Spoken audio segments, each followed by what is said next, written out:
लड़ाई है student versus मदिरा पान की। बहुत सारे आउटसाइडर्स का कोई काम नहीं होता। हम जाते हैं कैंपेन करने एनएसयूआई की तरफ से, हम स्टूडेंट्स होते हैं, normal students, college students campaign कर रहे होते हैं। मैं खुद मास्टर्स की स्टूडेंट्स हूँ, लेकिन हमारे सामने जो अपोजिट में है वो सामने बाहर के लोग लेके आते हैं, एंट्रीज में प्रॉब्लम करते हैं। अब ये लड़ाई ऐसी नहीं है कि जॉसलिन और एक और कैंडिडेट की, अभी ऐसी लड़ाई होगी छात्र वर्सेस मदिरा पान करने वाले गुंडागर्दी वाली लड़ाई है। एबीवीपी के आर्यन मान से कितनी बड़ी लड़ाई आप इसको देखते हैं? मैं इसको एक बहुत बड़ी लड़ाई देखती हूँ, बाहुबली की लड़ाई देखती हूँ, क्योंकि यहाँ पर मैं खड़ी हूँ, मैं एक सामान्य छात्रा की जैसे इस इलेक्शन को कंटेस्ट कर रही हूँ। बहुत दूर से आती हूँ, जोधपुर राजस्थान से। यहाँ पर जो लड़ाई है वो लड़ाई अब ऐसे बन चुकी है कि एक तो बहुत ज़्यादा बाहर के लोग आ रहे हैं, बहुत ज़्यादा एक नॉर्मल छात्र संघ का इलेक्शन होना चाहिए, उसमें इतने ज़्यादा पैसे की इन्वॉल्वमेंट है, इतना ज़्यादा मदिरा पान की जो इन्वॉल्वमेंट है, सारी चीज़ें हो रही है, वो सब चीज़ें गलत है। इंडिपेंडेंट भी मानसी लांबा जी भी जो पहले एनएसयूआई की थी, तो वो भी इंडिपेंडेंट लड़ रही है, तो किस तरीके से देख रहे हैं? क्योंकि कहीं ना कहीं एनएसयूआई की जो वोट बैंक है वो कहीं ना कहीं सेमवारी का भी हो सकता है। एनएसयूआई की जो वोट बैंक है वो हमेशा एनएसयूआई के, एनएसयूआई के लोग दिल से एनएसयूआई के हैं।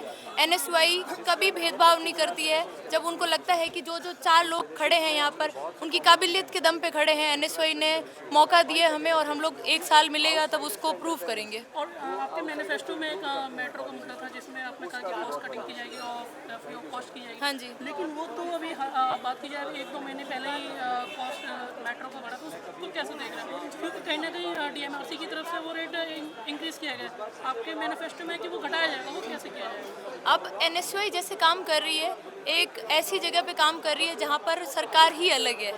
हम लोग कंटिन्यू काम कर रहे हैं, कंटिन्यू एक लड़ाई लड़ रहे हैं।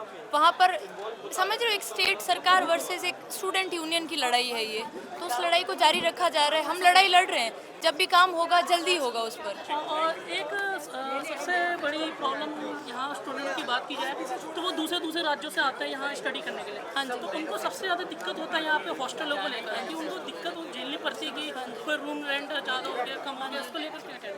उसको लेके मैं यही कहूँगी, कंटिन्यू हम लोग हॉस्टल, आप हमारा मेन मैनिफेस्टो देखेंगे तो इसमें हॉस्टल भी मेंशन्ड है हमारे मेन मैनिफेस्टो में, और हम लोग कंटिन्यू एनएसओ इस पर कंटिन्यू काम कर रही है कि प्रॉपर हॉस्टल होने चाहिए। जब हम लोग इतने दूर से आए हैं, दिल्ली विश्वविद्यालय देश का सबसे बड़ा विश्वविद्यालय है, तो एक हॉस्टल सुविधा तो दूर से आए हुए स्टूडेंट डिजर्व करते हैं।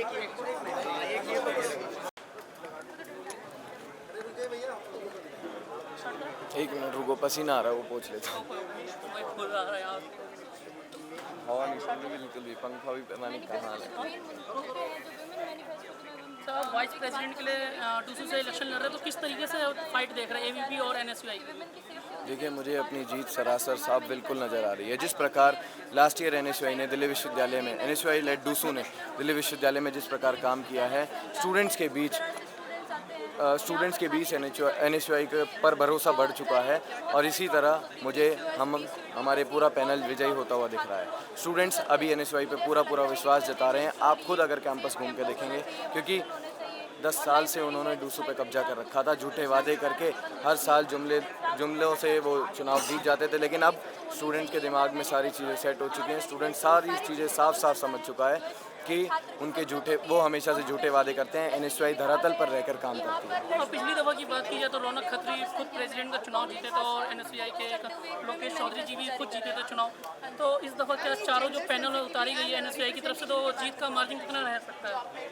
देखिए, मार्जिन का तो अभी अब हम कुछ कह नहीं सकते, लेकिन हमारा पूरा पैनल जीतेगा, इसकी आज हम कह सकते हैं।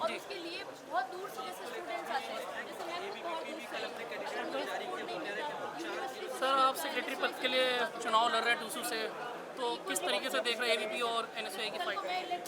इस बार मैं आपको बताना चाहता हूँ, सारे स्टूडेंट्स का भरोसा एनएसयूआई पर है। पिछली बार स्टूडेंट्स ने एक झलक दिखाई थी, इस बार मैं बोलना चाहता हूँ पिक्चर अभी बाकी है, चारों सीटों पे एनएसयूआई विजय होएगी। मैनिफेस्टो भी आप लोगों ने आज लॉन्च किया है, तो यहाँ पर तकरीबन 11 पॉइंटेड है नेम, तो जो गुड फील है वो पूरा किया जाएगा जीतने के बाद?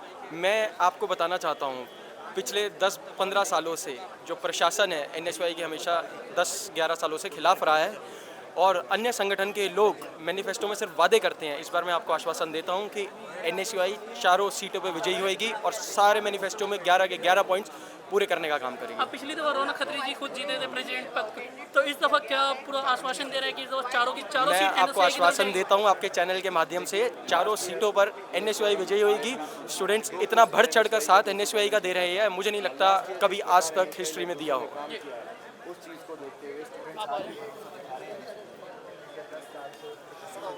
है, आप जॉइंट सेक्रेटरी पद के लिए दूसरे से चुनाव लड़ रहे हैं, तो किस तरीके से फाइट देख रहे हैं AVP और NSUI को? फाइट तो ये है कि हम फिलहाल अपने ऊपर पूरा फोकस कर रहे हैं। हमारा इस बार ये है कि चारों सीटों पे हमको चारों सीट लानी है, चारों सीट की पद जीतने हैं। और पिछली दफ़ा की बात की जाए तो पिछली दफ़ा रौनक खत्री और लोकेश चौधरी ने जो दो का था, तो क्या इस दफ़ा NSUI के चारों पे क्लीन स्वीप करेगी? बिल्कुल बिल्कुल करेंगे। और जो आप लोगों ने आज मैनिफेस्टो लॉन्च किया जिसमें वुमेन पहला पे भी किया है और पहला हमारा प्लस क्या है, वुमेन सेफ्टी। जी। हर छात्रा के लिए 12 दिन की मेंस्ट्रुएशन जी। लीव। दूसरा, हमारी इस दिल्ली यूनिवर्सिटी में कॉलेजेस तो हैं, पर हर कॉलेजेस के साथ उनके हॉस्टल नहीं है। जो हमारे स्टूडेंट्स बाहर से यहाँ पे पढ़ने के लिए आ रहे हैं, वो इतने हो जाते हैं कि उनको बाहर रूम्स प्रोवाइड नहीं हो पाते। और जैसे हम एक रूम में 5-5 स्टूडेंट्स को रहना पड़ता है। और जैसे हम बात करें नॉर्थ कैंपस की, साउथ कैंपस की, ऑफ कैंपस की, तो कहीं ना कहीं सुरक्षा को लेकर कहीं ना कहीं भय रहता है स्टूडेंटों के बीच कि दिल्ली जैसा जो क्राइम रेट जो हाई रहता है, तो उसमें हम इस बार ये कोशिश करेंगे कि कोई आउटसाइडर जी। कॉलेजेस में ना घुस पाए। जी। कॉलेज में सिर्फ एंट्री हो, सिर्फ ID कार्ड से। एक मेरा लास्ट सवाल होगा आपसे, जो आप लोगों ने जो वादे जो किए हैं मैनिफेस्टो के जारी करके, तो वो कितने दिनों के अंदर आप पूरा करें? जितना जल्दी हो सकेगा उतना जल्दी हम इन वादों को पूरा